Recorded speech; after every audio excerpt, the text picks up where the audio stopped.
Bhim army तैयार रहेंगे तुम्हारे सामने।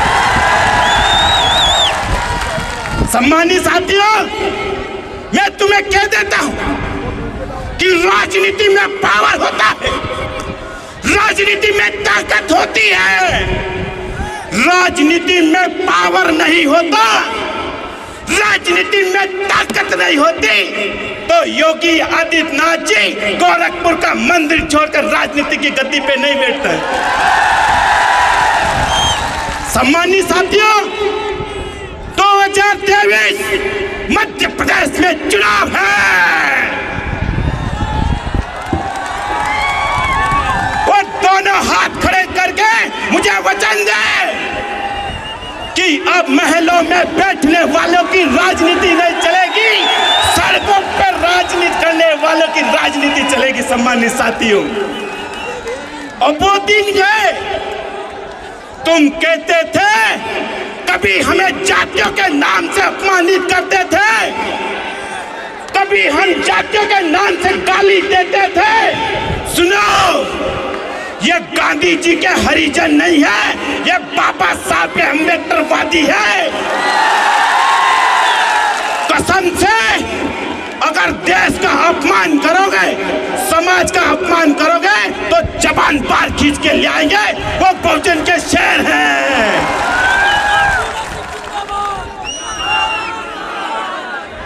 सम्मानित साथियों, समय कम है, समय मुझे बहुत कम मिलता है, फिर भी मैं कह देता हूं, एक मुर्गी होती है, वो तुम्हें बहुत कुछ सिखा जाती है।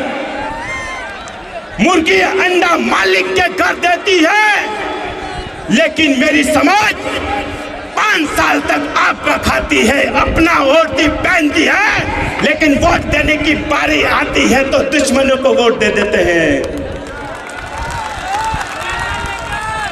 सम्मानित साथियों, मैं उज्जैन से आया हूं और उज्जैन में गधों का मेला लगता है और एक गधा 20-20 हजार से लेकर 1-1 लाख में बिक जाता है, लेकिन मेरी समाज 50 रुपए की क्वार्टर में बिक जाती है। तुम्हारी गधे से ज्यादा हैसियत नहीं है।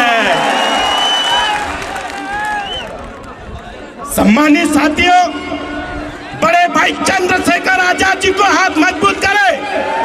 हम पहला कानून बनाएंगे, जम्बूरी मैदान से नीला कफन बांधकर तुम्हें वचन देता हूं कि पहला कानून संसद में ये बनेगा कि जो लोग तुम्हारी घोड़ी रोकते हैं, वो लोग तुम्हारी घोड़ी की लगाम पकड़ने के लिए मजबूर कर देंगे।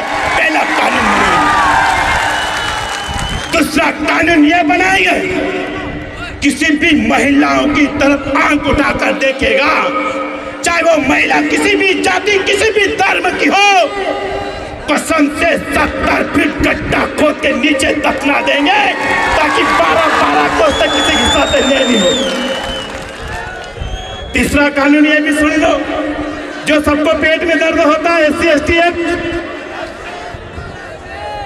तीसरा कानून बड़े भाई चंद्रशेखर आजाद जी के नेतृत्व में बनने जा रहा है।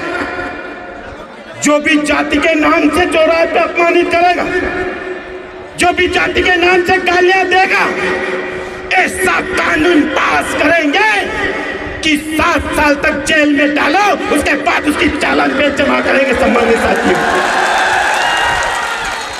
उस एक्ट का कोई गलत फायदा नहीं उठाते हैं, लेकिन आप लोग बातों बातों में हमें गालियां से अपमानित कर देते हो।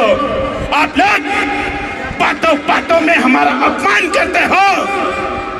इसलिए मैं कह देता हूं, सम्मानित साथियों, गांधी जी की टोपी में वोट नहीं है, बाबा साहब के कोट में वोट है। इसलिए तो बोलते हैं, योगी जी भी बोलते हैं कि मैं भी जय भीम वाला हूँ, और मोदी जी भी बोलते हैं कि मैं भी जय भीम वाला हूँ, और डिक्की राजा भी बोलता है मैं भी जय भीम वाला हूँ। वो क्यों बोलते हैं? उनको पता है कि ये समाज वोट की ओर जा रही है, ये समाज वोट देने के लिए तैयार हो गई है। इसलिए सोनिया जी भी बोलती है कि मैं भी बाबा साहब के अनुयायी हूं, तो राहुल जी भी बोलते हैं कि मैं भी बाबा साहब के अनुयायी हूं। लेकिन इस देश की विडंबना देखिए, बाबा साहब की उंगली को ज्यादा तोड़ दिया जाता है। सम्मानित साथियों, जब भी मूर्ति टूटती है तो बाबा साहब की उंगली टूटती है। मैं तुम्हें वचन देने आया, हे भीम आर्मी के शेरों, इस देश में भीम आर्मी वालों की मूंछें और बाबा साहब की उंगली बहुत तकलीफ दे रही है, तो मुझे बड़ा ताव दो, ये अधिकार मेरे बाबा साहब देते हैं।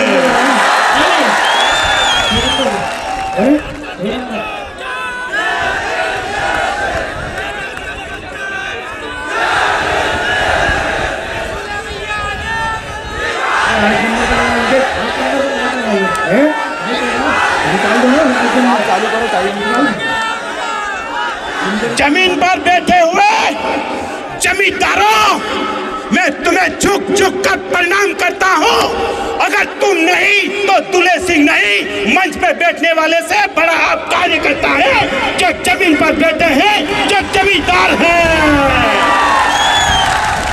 ये ताकत, ये सम्मान तुम्हें देखकर मिलता है। सम्मानित साथियों, अगर आप नहीं होते तो हम भी नहीं होते। सम्मानित साथियों, तो सबसे बड़ा कार्यकर्ता ताकतवर होता है।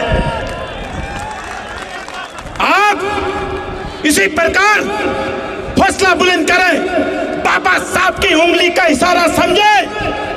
बाबा साहब ने कहा, हे मेरे समाज के युवा, उठो, आगे बढ़ो, उस मंदिर मस्जिद पर कब्जा करो जहां तुम्हारा भविष्य बनता है, जहां तुम्हारा भविष्य सुधरता है। सम्मानित साथियों, वक्त की गरिमा को ध्यान में रखते हुए सम्मानित साथियों, मैं उधम सिंह का फैन हूं और रविदास जी का अनुयायी हूं, इसलिए जोर से बोलता हूं, आवेश में आके बोलता हूं। सम्मानित साथियों, मेरी बातों से अगर किसी को ठेस पहुंची है तो मुझे अपना माफ कर दे।